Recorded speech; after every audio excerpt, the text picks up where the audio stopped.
Yama has 5 components. Can you see them written there in your book? The 5 components are, beginning with Ahimsa, followed by Satya, followed by Brahmacharya, followed by Asteya, followed by Aparigrahah. Okay, so these, you have to know all of this stuff. This is all memorizable stuff here. Yama has 5 components. Ahimsa, Satya, Brahmacharya, Asteya, Aparigrahah.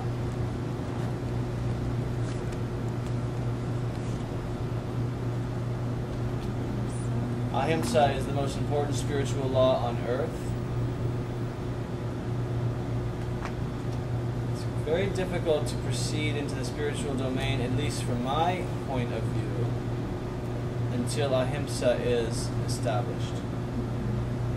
Now, I just used a very important word. And the word I just used was established. And that's the same word Patanjali uses in the sutra. Sutra, the word is pratishta. Pratishta is established. And that's different than doing it. Understand what I mean? There's a difference between, here you are in your life and you put effort and you have to try and you have to think really hard to practice nonviolence, and you have to exert your will to not go to McDonald's, and you know, you have to kind of employ your effort and you have to try, you have to do it, right? That's different than it's established in you. You all feel the difference? You understand what I mean? You see, and they're both good. You know, you have to kind of put the effort in before it becomes effortless. So this is a fair thing, okay?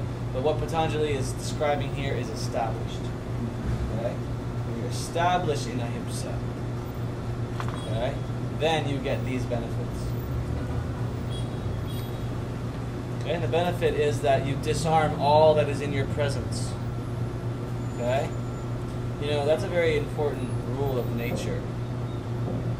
You will find that if you can express to whoever your quote-unquote adversary is, whoever it is, if it's false adversary, true adversary, if you can express to them that you're not a threat to them, then you have disarmed the entire situation. That's it.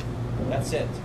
Even if they're the ones threatening you, if you could then express to them that you're not threatening them, that's how all things get neutralized. That degree of ahimsa, that complete, absolute frequency of non-harming, okay? That does not mean don't practice self-defense if the knife is coming at you. I don't mean that, okay? I mean right before that point. Before we get to that point, your presence should disarm all aggression, okay? And it should do so in the same way in nature. If you come across a grizzly bear in nature, the energy that you're giving that bear is, I am not threatening you.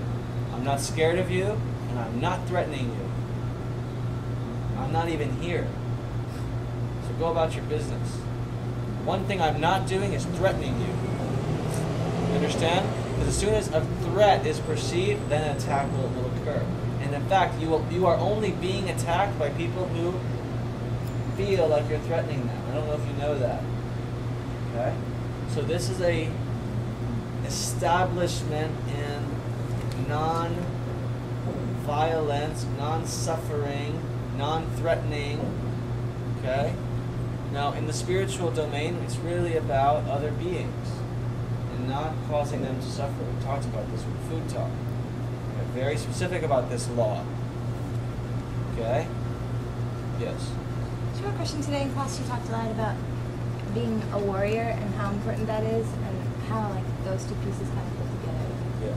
Like the, being a non-violent person, but also having that warrior. Yes, absolutely. Yeah. So this is what we cultivate in yoga: is to be able to be strong and fierce and warrior-like, and not intimidated and not taken for granted and not taken advantage of, and powerful and established, and yet established in a deep peace. Yeah. See, warrior does not mean aggression. Warrior just means powerful. The aggression is actually the non-warrior part. Yeah. And if you know anyone who's ever studied true martial arts, they will always, if they're with a master, be taught, you're not here to use this for aggression. You're here only to use this at the last resort of self-defense, and that's it. Right? So it isn't the fight or the battle that makes the warrior, it's the ability to be fearless in all circumstances.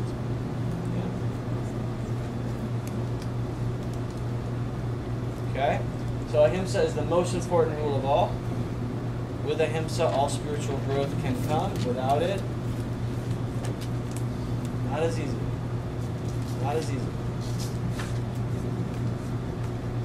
Okay, I've spoken enough about ahimsa. As we relate to it in our daily life, it's obviously related to our food choices.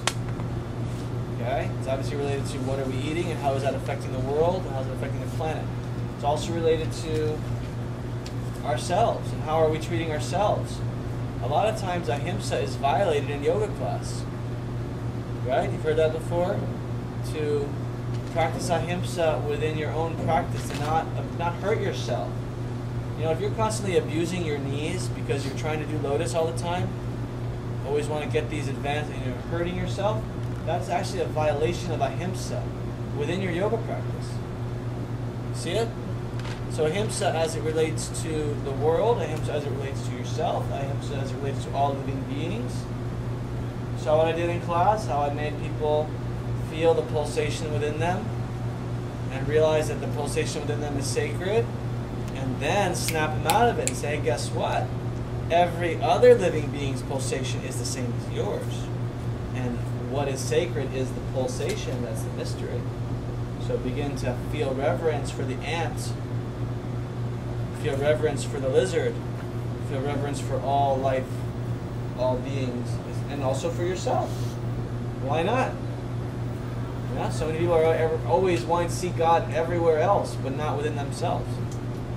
Well, you're missing the most important point. Okay, ahimsa is that. Satya means speak truth. It does not actually mean always speak the truth. Because sometimes the truth hurts. Understand? And I don't mean that it hurts in the way that I give you truth and the truth hurts and now you grow from it. I don't mean that kind of truth hurts. I mean it hurts. Like, hey, how you doing? You're really fat. That's true. I just spoke the truth. How you doing? You're really fat. That's true. Now, is that going to help anybody in life? Is there going to be anything constructive in the planet Earth that can go out of me speaking that truth? No. So what Satya really means is that when you're going to speak, which is obviously the first implication, you don't always have to talk unless you talk the better. When you're going to speak the truth. That's different. Because really the first rule is just don't speak. Yeah? The mouth is not for talking, it's for eating. The nose is for breathing. The mouth is for talking, or rather for eating, and talking when necessary. Okay?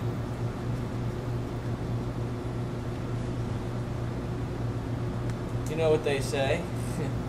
He who talks doesn't know.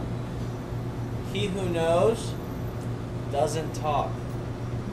Heard that one before? That's like the most ancient wisdom. If you don't know that one by heart, then you're just beginning your spiritual career, because that's the most famous saying of all. He who talks doesn't know, he who knows doesn't talk. And there's nothing more true than that. Okay? So Satya means that if you're going to speak, make it carry the frequency of truth.